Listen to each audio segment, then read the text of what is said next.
Salve María, queridos amigos de este canal de los Heraldos del Evangelio. Es el canal que es tu canal. Acuérdate que tienes que suscribirte y clicar en la campanita y al like para que podamos difundir más todo lo que ponemos para el servicio de la Iglesia y para el bien de las almas.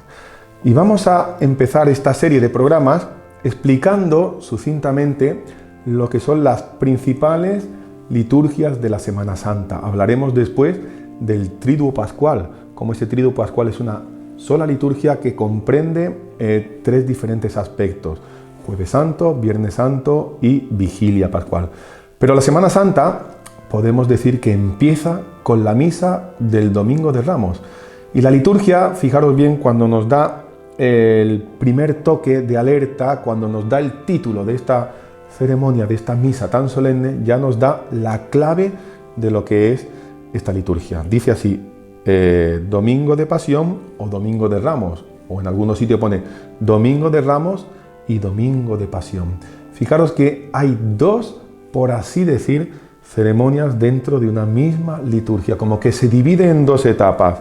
La primera es la procesión de las palmas y después la solemne celebración de la Pasión del Señor, de tal manera que en este domingo, el Domingo de Ramos, Domingo de Pasión, vemos dos aspectos diferentes: la alegría, el júbilo de la entrada de Cristo en Jerusalén, hosana al Hijo de David, bendito el que viene en el nombre del Señor, y por otro lado vemos ya el anuncio de la pasión, el saber que la glorificación de Cristo se dará después de su pasión y de su muerte. El apelativo de Domingo de Ramos lo encontramos en el siglo VII, en concreto en el año 636, y es San Isidoro el que le pone este nombre, Domenica Palmarum, o sea, el Domingo de Palmas, o lo que nosotros conocemos como Domingo de Ramos. También se le llamó como Capitulabium, como Pasca Competentium, Dominica Indulgencia, etcétera, etcétera. Pero quedó en la memoria de la liturgia como el Domingo de Ramos. Entonces hemos dicho que comprende dos aspectos diferentes. Primero, y el más llamativo, es la entrada triunfante de Cristo en Jerusalén, esa procesión de Ramos. Y el origen hay que buscarlo en la iglesia de Jerusalén. Esa costumbre parte de Jerusalén allá por el siglo IV, la entrada triunfal de Cristo, ¿vale?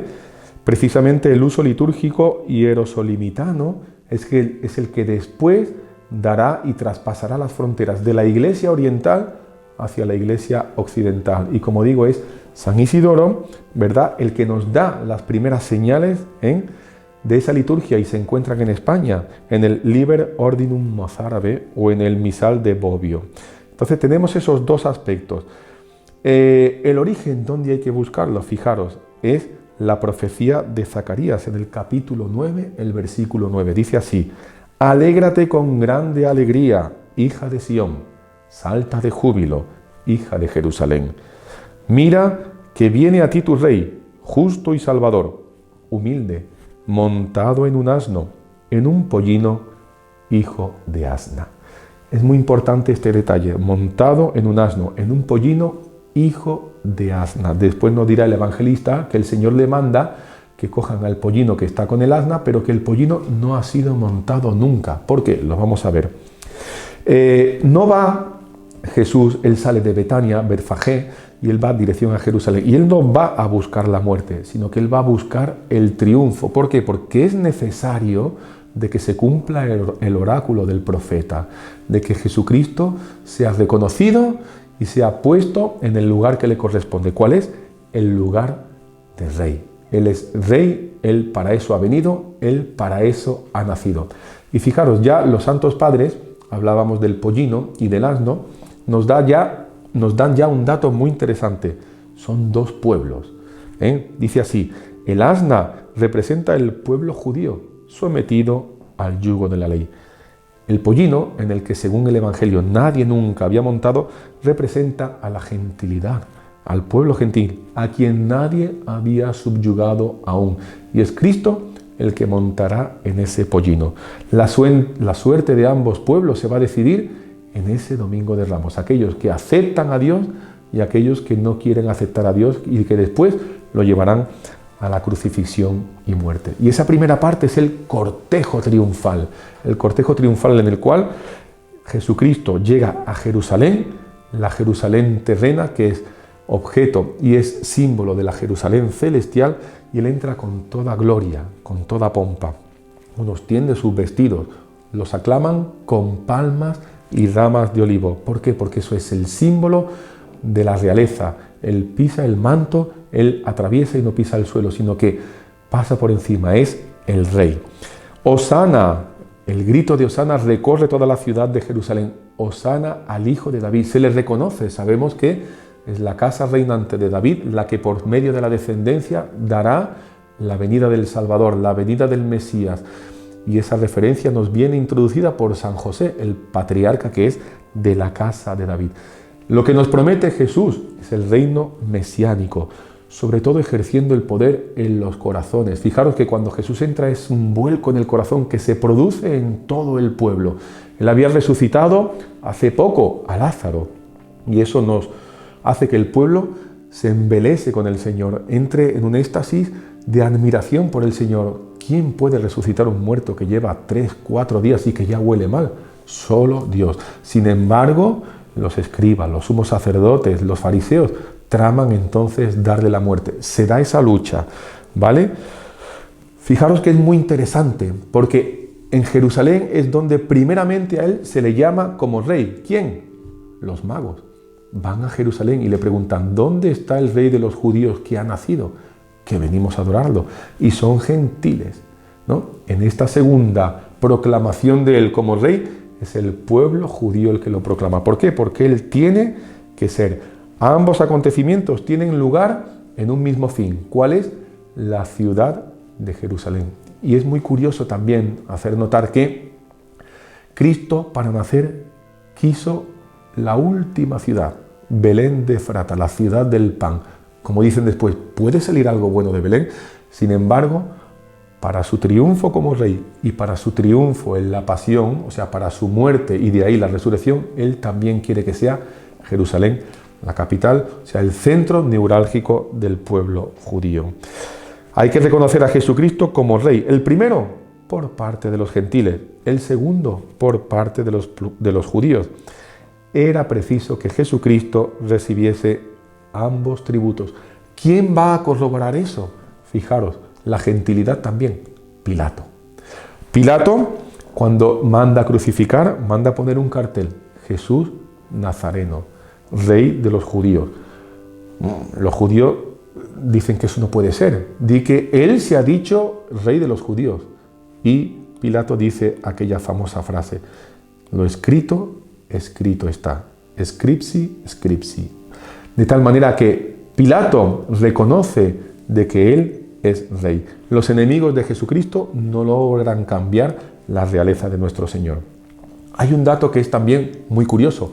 Las palmas y los olivos que las personas llevan para glorificar al Señor. La palma es el símbolo de la victoria, el símbolo de la gloria. El olivo también. Fijaros que ambas representan que con su verdor vivifican las almas. ¿Por medio de qué? De la gracia, que es la savia que Dios da.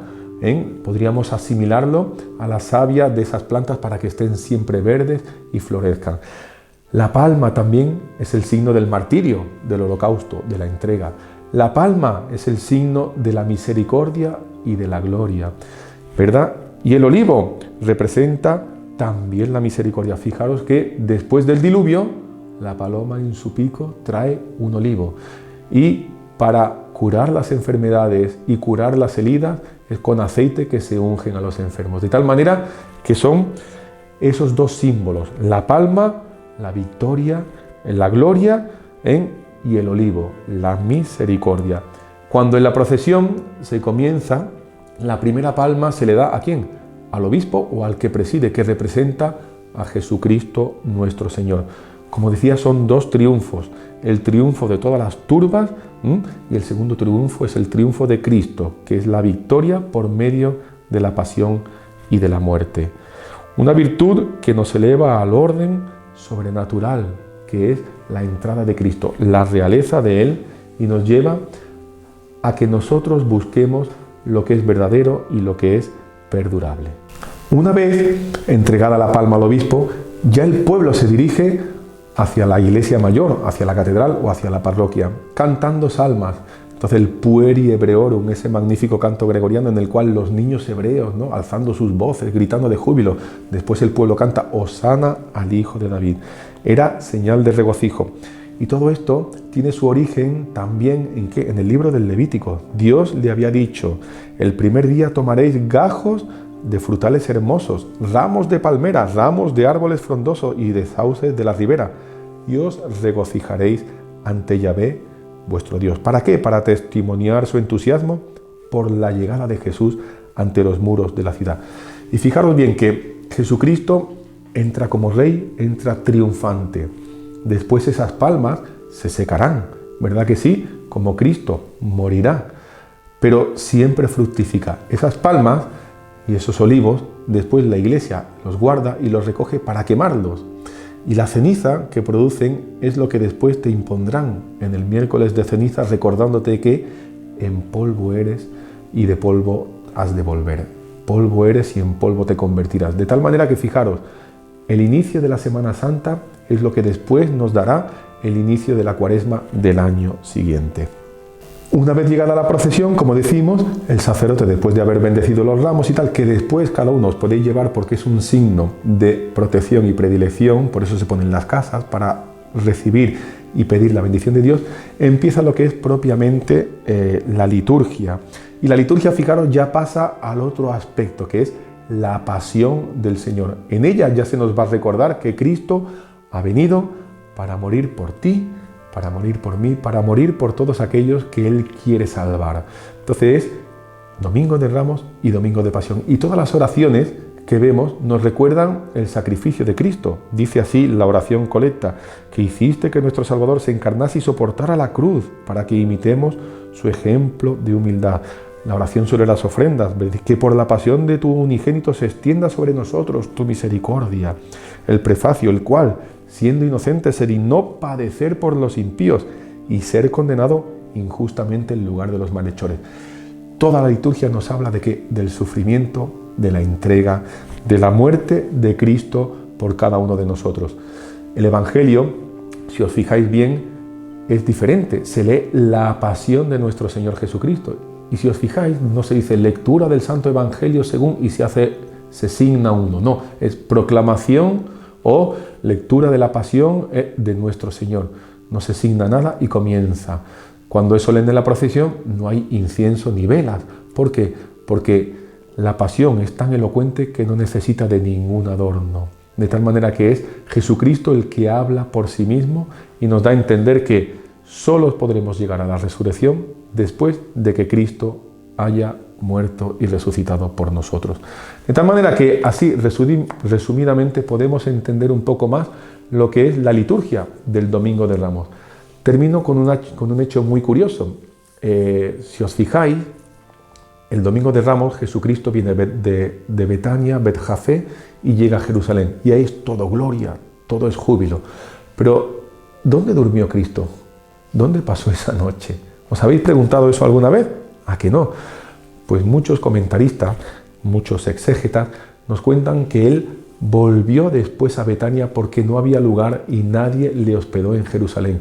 Toda esa gloria del Domingo de Ramos acaba en ese atardecer con el poner de lado a nuestro Señor. Él volvió a Betfagé, a Betania, y allí se encuentra de nuevo con María Magdalena, Lázaro y María, su madre, que aliviada ya lo tiene de vuelta en casa. Y hay una cosa muy curiosa.